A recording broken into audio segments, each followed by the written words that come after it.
এইরকম কষা সয়াবিন খেতে কারা কারা ভালোবাসো অবশ্যই জানিও, কমেন্টে অবশ্যই জানিও। তো সয়াবিনটা আমি কেমন করে বানালাম সেটা দেখার জন্য ভিডিওটাকে দেখতে হবে। তো ভিডিওটা ফার্স্ট থেকে লাস্ট পর্যন্ত দেখার অনুরোধ রইল।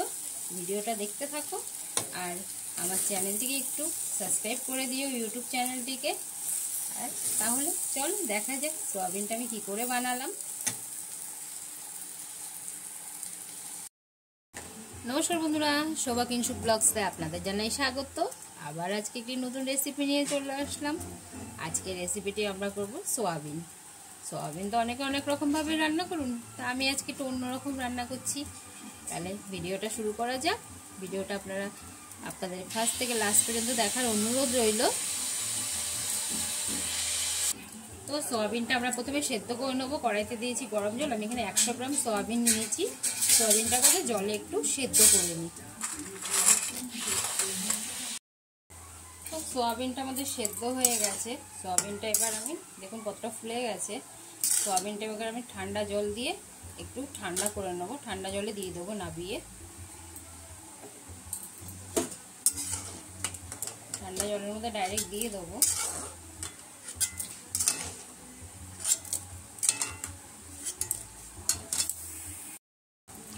তো সয়াবিনগুলো ঠান্ডা হয়ে গেছে। এবার জল ঝরিয়ে জলগুলো চেপে চেপে সয়াবিন থেকে তুলে নেবো। যতটা সম্ভব জল ঝরিয়ে নিতে হবে।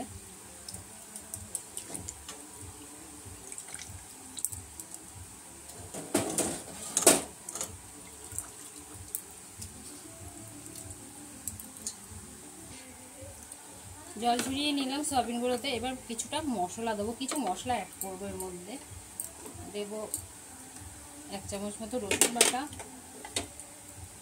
1 চামচ মতো আদা বাটা। ঝালটা আপনারা বুঝে দেবেন, যে যেরকম ঝাল খান। দেব একটু লঙ্কার গুঁড়ো, আর দেব পরিমাণ মতো লবণ।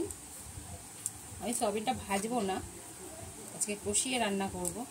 পরিমাণ মতো লবণ দিয়ে দিলাম। এরপরে দেব 1 চামচ ধনে গুঁড়ো, 1 চামচ জিরে গুঁড়ো, 1 চামচ কাশ্মীরি লঙ্কার গুঁড়ো কালারের জন্য, 1 চামচ হলুদ গুঁড়ো দিয়ে দিলাম। এইবার দেব একটুখানি কসুরি মেথি। কসুরি মেথি হাতে ডলে একটু ম্যাশ করেই দেব। তো দিয়ে দিলাম কসুরি মেথি। আর দেব 1 বাটি টক দই। দইটা দিয়ে ভালো করে এবার সয়াবিনটাকে আমি ম্যারিনেশন করে নেব। ম্যারিনেট করে 10 মিনিট মতন রেখে দেবো, তারপরে রান্না করব। ম্যারিনেশন করে রাখলাম, করে এবার 10 মিনিট মতো রেখে দেবো। 10 মিনিট পরে আমরা এটা রান্না করব। ততক্ষণ একটু আলু ভেজে নেব। আলুটা ভাজার জন্য কড়া দিয়ে দিয়েছি সরিষার তেল। তেলটা গরম হয়ে গেছে। একটা বড় সাইজের আলু কেটে নিয়েছি, একটাই আলু দেবো। আলুটা ভেজে নেব।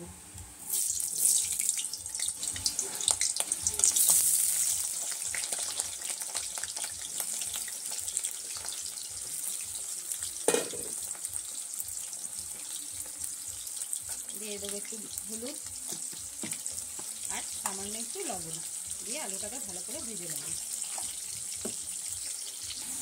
আলুগুলো আমাদের ভাজা হয়ে গেছে। এবার আলুগুলো তুলে নেব।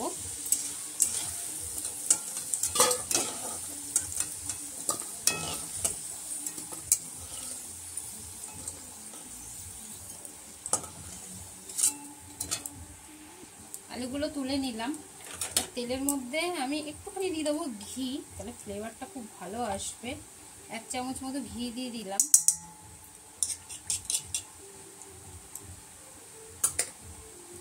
ফ্লেভারটা আরো বেশি ভালো হবে। তো ঘিটা দিয়ে এবার আমি দিয়ে দেবো কিছু গোটা গরম মশলা দিয়ে দেবো। আমি 2টো তেজপাতা আর দেবো একটুখানি দারচিনি, 4টে লবঙ্গ, 4টে এলাচ আর 4টে শাহি গরম মশলা, শাহি গোলমরিচ। এটা মানে কালো গোলমরিচ দিলে ভালো হয়, আমার কাছে ছিল না, তাই আমি এই শাহি গোলমরিচটাই দিলাম। দিয়ে দিলাম এটা ফোড়নে।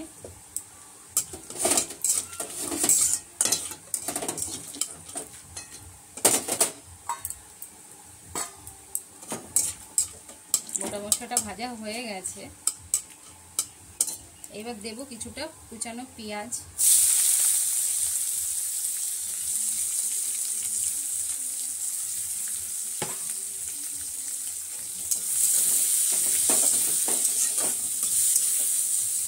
পেঁয়াজ দিয়ে পেঁয়াজটাকে ভালো করে একটু ভেজে নেব। পেঁয়াজটা আমাদের ভাজা হয়ে গেছে, আর ভাজার প্রয়োজন নেই। এই পর্যায়ে আমি দিয়ে দেবো দুটো টমেটো কুচিয়ে আমি রেখেছিলাম, টমেটো দুটো দিয়ে দেবো।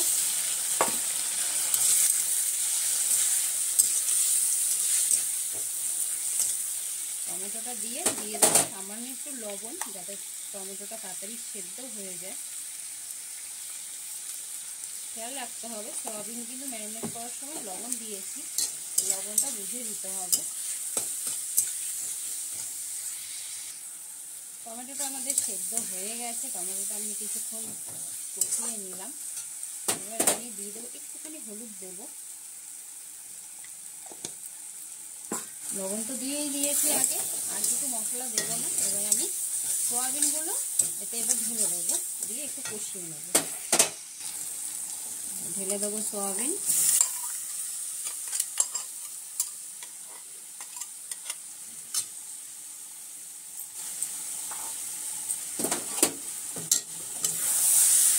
ভালো করে কষিয়ে নেব।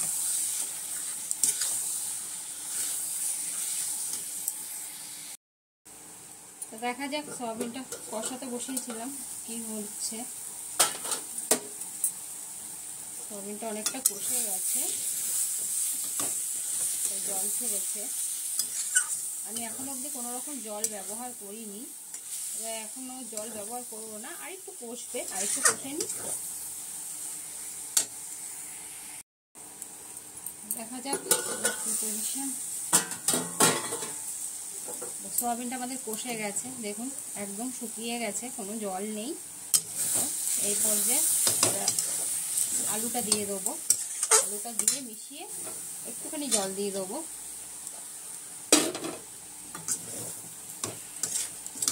সুন্দর একটা গন্ধ বেরোচ্ছে, কসুরি মেথি দেওয়া হয়েছে, খুব ভালো একটা গন্ধ বেরোচ্ছে।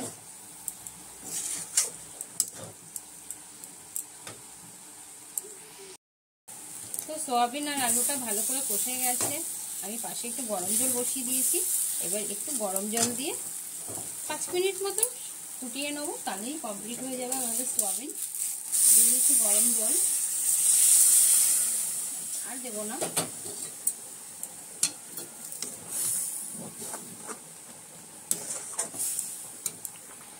জল দিয়ে দিলাম, এবার একটুখানি দিয়ে দেবো গরম মশলা গুঁড়ো, দিয়ে 5 মিনিট মতন আমি একটু ফুটিয়ে নেব, নিলেই কমপ্লিট হয়ে যাবে আমাদের সয়াবিন।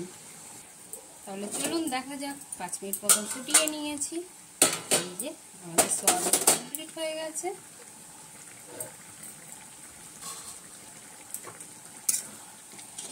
হয়ে গেছে আমাদের সয়াবিন। আলুটা দেখে নিই, হ্যাঁ আলুটাও একদম সেদ্ধ হয়ে গেছে। এবার ওপর দিয়ে দিয়ে দেবো কিছু ধনেপাতা কুচি। ব্যাস, একদম কমপ্লিট হয়ে গেল আমাদের সয়াবিন। তো চলুন নামিয়ে নিই। তো সয়াবিনটা তো আমাদের কমপ্লিট হয়ে গেল, সয়াবিনটা আমরা নামিয়ে নিচ্ছি। ভিডিওটা আপনাদের কেমন লাগলো অবশ্যই জানাবেন। ভিডিওটা ভালো লাগলে একটি লাইক কমেন্ট শেয়ার করে দেবেন, আর আমার ইউটিউব চ্যানেলটিকে একটু সাবস্ক্রাইব করে আমার পাশে থাকবেন। তো বাড়িতে অবশ্যই ট্রাই করবেন এরকমভাবে সয়াবিন, খেয়ে দেখবেন, ভীষণ ভালো লাগে।